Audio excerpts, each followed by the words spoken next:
Now, with our zeros, or roots, or solutions, or x-intercepts, or factors, we have something that we call multiplicities. Okay, so our multiplicities come from the power of the factor.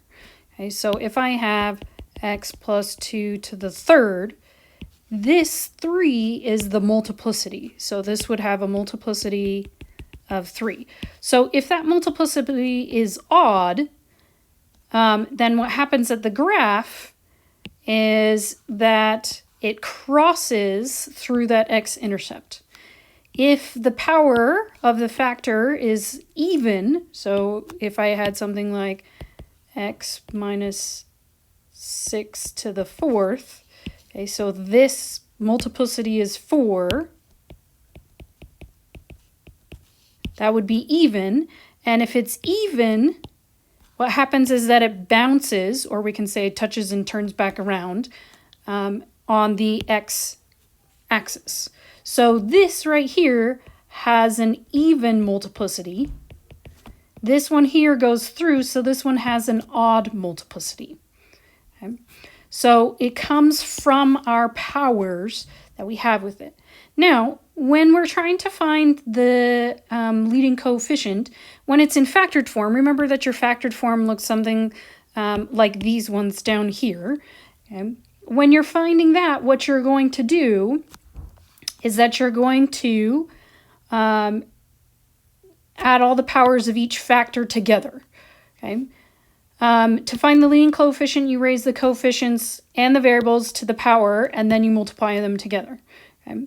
So I'm going to show you what this looks like down here.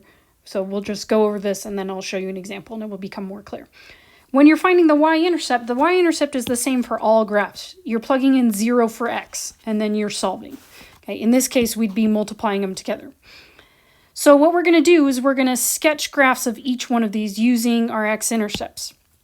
Now, remember, when it's in factored form like this, we're finding the x-intercept by setting it equal to 0. So I have negative 2 times x minus 3 squared times x plus 5 to the third. Okay? So what happens when this is set equal to 0, I can set each of these factors equal to 0. So I can set 0 equal to negative 2, which notice never happens, x minus 3 quantity squared equal to 0, and x plus 5 quantity cubed equal to 0. Well, here I want to undo the squared, so I'm going to do the square root. When I do the square root, we do plus or minus, but plus or minus 0 is just 0. There's no even or odd with 0. So we get x minus 3 equals 0. So now I'm going to undo subtracting 3 by adding 3. So we get x equals 3. Here, we are going to take the cube root. So I get x plus 5 equals the cube root of 0, which is still 0. So then I'm going to undo adding 5 by subtracting 5.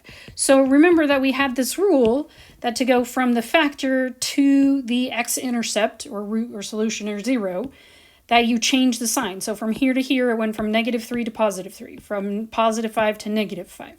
Now notice that the squared and the cube didn't make a difference on the number of where our x-intercept is. This squared and cubed, however, is the multiplicity. So this has a multiplicity because it came from a power of 2. That's our multiplicity. So our multiplicity is 2, which is even. If the multiplicity is even, that means that it's going to bounce. Okay. For this one, it came from a quantity cubed. So that means that our multiplicity is 3, which means that it's odd and going to cross. Oh, apparently I can't spell cross this morning. Okay. So then I have that piece of information that I am going to use to get to my graph. Okay. So we have an x-intercept at 3, and it's going to bounce. So I put B for bounce. And then an x-intercept at negative 5. 1, 2, 3, 4, 5. And it's going to cross. So I put a C for cross. Okay. So it's important you remember that the power impacts what happens at the graph, not where it happens on the graph. Okay, so the where is impacted by this part, the what happens is impacted by the power. Okay?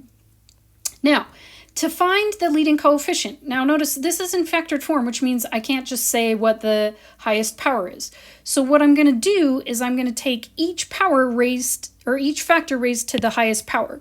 So I'm going to take this, this, and this one, and I'm going to multiply all of those together. So if I do -2 times x squared times x to the third.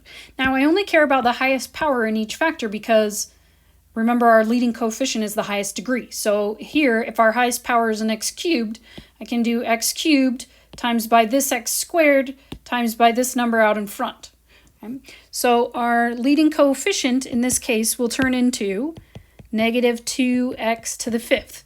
So that's our leading coefficient term. The leading coefficient's -2, the degree is 5, but the leading coefficient term is -2x to the fifth. Which means now I know the end behavior. So since this is an odd number, we're going to have that it's discoing. So it's either going to be doing this or this. Now if I look at the front number, it's negative, which means that it's going to be decreasing as it goes from left to right. So it's not this one. This is what our end behavior is going to look like. Okay? So now we have, these are our x-intercepts, and we know what's happening at the graph with those x-intercepts. Here's our leading coefficient test that tells us what our end behavior looks like. And then I also need the y-intercept. So the y-intercept, I just plug in 0. So if I plug in 0 to x, I get -2 times 0 minus 3 squared times 0 plus 5 to the third. So this gives me -2 times -3 squared times 5 to the third. So this is -2 times +9, because -3 times -3 is +9. And then 5 cubed is 125. And so I'm going to multiply those. So -2 times 9 times 125 gives us -2250. Okay, so this is where my y-intercept is. Okay, so my y-intercept, I'm just going to come down here and I'm going to write -2250. And that's my y-intercept. So now what I can do is I can get a pretty good graph based on the information that I have. I know I have to start coming from over here, the top left, because of our end behavior.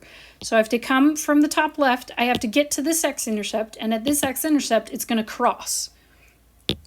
So I'm going to come from here, I'm going to come down, and I'm going to cross. I have to come all the way to this y-intercept. You could do some other things in between here, but I'm just going to do this. And then we have to come up. I have to bounce to the, well, that was drawn horribly. Let's try again. I'm going to have to come back up to this x-intercept. At this x-intercept, I'm bouncing. So I touch it and I turn back around. Notice that this shape follows our end behavior over here. Now you could have like another, let's see here. So if I give you, go, this blue. So I could have done like this. Right? This would have been a fine shape as well. Notice I've got 1, 2, 3, 4 turns, and we've got a power of 5, so I can't have any more than that. So as long as you still don't break any of your rules, you're okay on how we have our information that we're looking at. Okay, so this is how we can utilize our equation to get to a pretty decent graph of what our polynomial looks like.